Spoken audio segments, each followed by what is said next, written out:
Good morning students, this is your maths class. कल हम लोगों ने पिछली क्लास में कॉम्प्लीमेंट्री और सप्लीमेंट्री एंगल्स के बारे में पढ़ा था। ठीक है, तो आज हम नेक्स्ट पढ़ते हैं एडजेसेंट एंगल के बारे में। एडजेसेंट एंगल क्या होता है? मान लो हमारे पास ये डायग्राम दिया हुआ है।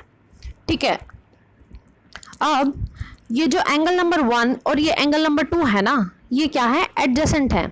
किसी भी एंगल को हम एडजेसेंट कब कहेंगे? जब वो बिल्कुल क्या हो, एक दूसरे के साथ साथ बने हो। पहली बात तो यही होगी।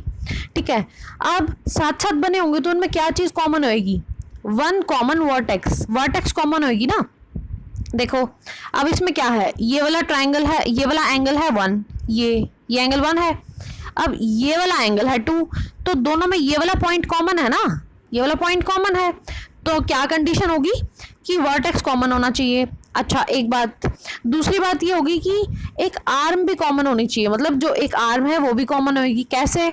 देखो 1 एंगल ये वाला है, तो इसमें ये वाला वर्टेक्स, ये वाली साइड आ रही है ना। ठीक है, 2 कौन सा है? ये वाला है, ये और साथ में ये, तो इसमें भी ये वाली आर्म आ रही है। तो क्या होगी? एडजेसेंट एंगल के लिए 2 इंपॉर्टेंट पॉइंट्स होते हैं।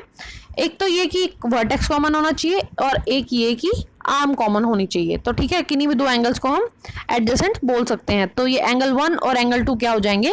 एडजेसेंट एंगल्स हो जाएंगे। ठीक है, चलो एक आता है अब linear pair. Linear pair angle क्या होते हैं? लीनियर पेयर एंगल वो होते हैं, देखो, a pair of adjacent angles whose non common sides are opposite rays. अब नॉन कॉमन साइड कौन सी है? देखो एडजेसेंट में हमने देखा था, ये तो हम कह रहे थे कि कॉमन वाली साइड है। नॉन कॉमन साइड ये होगी, एक ये वाली, एक ये वाली, ये नॉन कॉमन है। लीनियर पेयर में वो क्या कह रहा है कि जो नॉन पेयर वाली साइड है ना, ये बिल्कुल क्या होती है? एक दूसरे के ऑपोजिट होती है, मतलब स्ट्रेट लाइन में होती है। स्ट्रेट लाइन में होंगी तभी तो ऑपोजिट होंगी ना। अगर एक ऐसे तो हम इनको ऑपोजिट थोड़ी कह सकते हैं। ऑपोजिट कब कहेंगे? एक यहाँ है, दूसरी उसके उल्टी है, एक नीचे जा रही तो दूसरी ऊपर जा रही है, एक राइट जा रही है तो दूसरी लेफ्ट जा रही है, तो यही ऑपोजिट होती है। ऑपोजिट होती है तो वो क्या करती है? स्ट्रेट लाइन बनाती है। ठीक है, जब 2 एडजेसेंट एंगल्स हों, मतलब साथ साथ वाले हैं, दोनों वही कंडीशन होगी, एक आर्म कॉमन होगी और एक वर्टेक्स कॉमन होगा। पर तीसरी चीज़ क्या होगी कि जो नॉन कॉमन वाली साइड है ना, वो क्या होंगी? ऑपोजिट होंगी, मतलब स्ट्रेट लाइन बनेगी। अब देखो इसका मतलब क्या है? इसका मतलब ये है कि मान लो हमारे पास एक लाइन है, जब हम ऐसे नापें तो ये कितने डिग्री का एंगल बनेगा? मान लो हमारे पास जो वो होता है नापने वाला, एंगल मेजर करने वाला, वो होता है ना, एक स्केल होता है, उसे डी बोलते हैं, डी। तो अगर जब हम उसे मेजर करेंगे तो ये लाइन का एंगल कितना निकलेगा? 180 डिग्री निकलेगा। ये कितना होगा? 180 डिग्री। तो स्ट्रेट लाइन में जब भी कोई एंगल बनता है ना, ये ऐसे पूरा का पूरा एंगल अगर हम मेजर करें तो वो 180 डिग्री होता है। ठीक है, तो इसलिए इसे लीनियर पेयर बोलते हैं।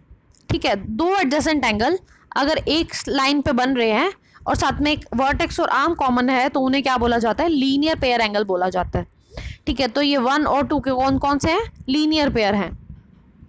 और ये सप्लीमेंट्री भी होंगे। अब क्यों होंगे? क्योंकि मैंने अभी बताया आपको, जो स्ट्रेट लाइन है ये 180 डिग्री बनाएगा और 180 डिग्री इन दोनों को मिला के बनेंगे। मान लो कि ये जो एंगल 1 है, मान लो ये 50 डिग्री है और जो एंगल 2 है वो 130 डिग्री है। अब इन दोनों को मिला के कितना बनेगा? 180।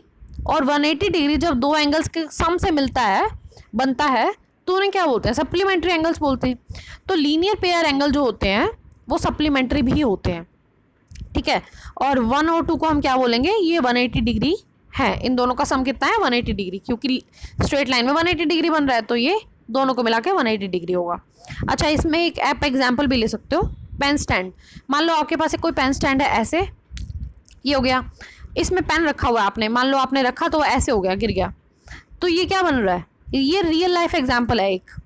ये स्ट्रेट लाइन है, ये पेन है आपका। ठीक है, तो ये कौन सा एंगल बना रहा है? लीनियर पेयर बना रहा है। कैसे? एक तो इस साइड से, एक इस साइड से। ठीक है, तो यही रियल लाइफ का ये एग्जाम्पल हो गया। ठीक है, अब एक और एंगल आता है vertically opposite angle. Vertically opposite angle कब होता है?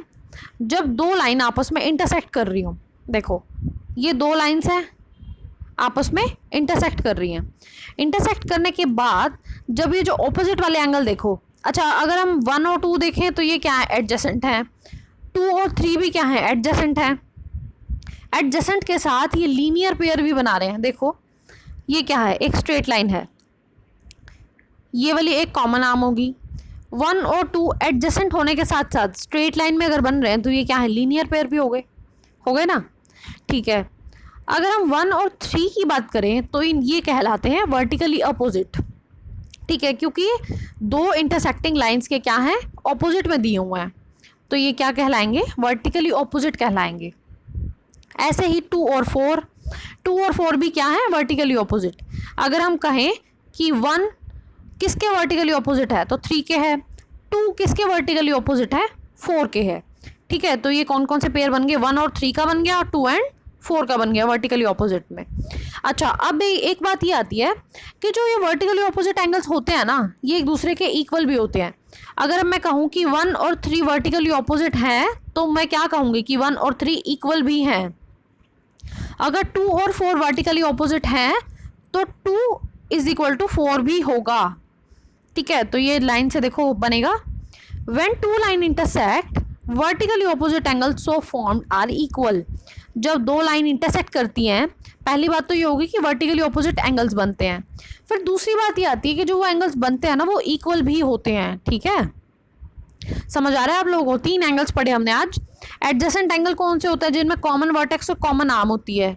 ठीक है, लीनियर पेयर में दोनों कंडीशन तो होती ही हैं, साथ में क्या होता है, जो नॉन कॉमन साइड है वो क्या होगी, ऑपोजिट होंगी दोनों, मतलब एक दूसरे से उल्टी जा रही होंगी, और वो दोनों एंगल्स मिलके कितना बनाएंगे, 180 डिग्री बनाएंगे। और 180 बना रहे तो सप्लीमेंट्री भी होंगे।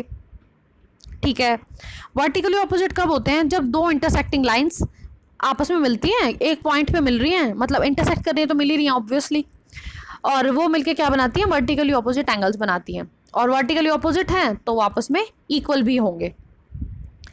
अब एक ना आपके बुक में वो दिया हुआ है कि ये जो वर्टिकली ऑपोजिट एंगल है ना, ये इक्वल कैसे हैं, इसका प्रूफ करने के लिए दिया हुआ है, प्रूफ दिया हुआ है इसका। ठीक है, कि ये ऑपोजिट हैं कैसे। अगर किसी को जानना है, मतलब जानना क्या, वैसे तो सब नहीं करना है। ठीक है, तो ये देखो, ये आपने क्या करना है, एक बार इसको अच्छे से रीड करके देखना।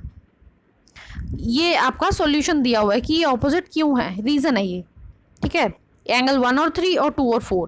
ठीक है, ये आपका सॉल्यूशन दिया हुआ है कि ये इक्वल क्यों है। तो ये सब बच्चे, ये एक तो ये काम अपने होमवर्क है आपका, ये करना है आपको। दूसरा काम आपका ये है कि आपने ये एग्जाम्पल नंबर 1 करना है, आपकी बुक में दिया हुआ है। ठीक है, तो ये 2 चीज़ करोगे आप, एग्जाम्पल नंबर 1 पीएनबी में प्रैक्टिस करोगे, और ये जो सॉल्यूशन दिया हुआ ना, इसे रीड करके भी पीएनबी में लिखोगे। ठीक है, तो ये आपके 2 काम है आज के, इतना ही करो। Thank you.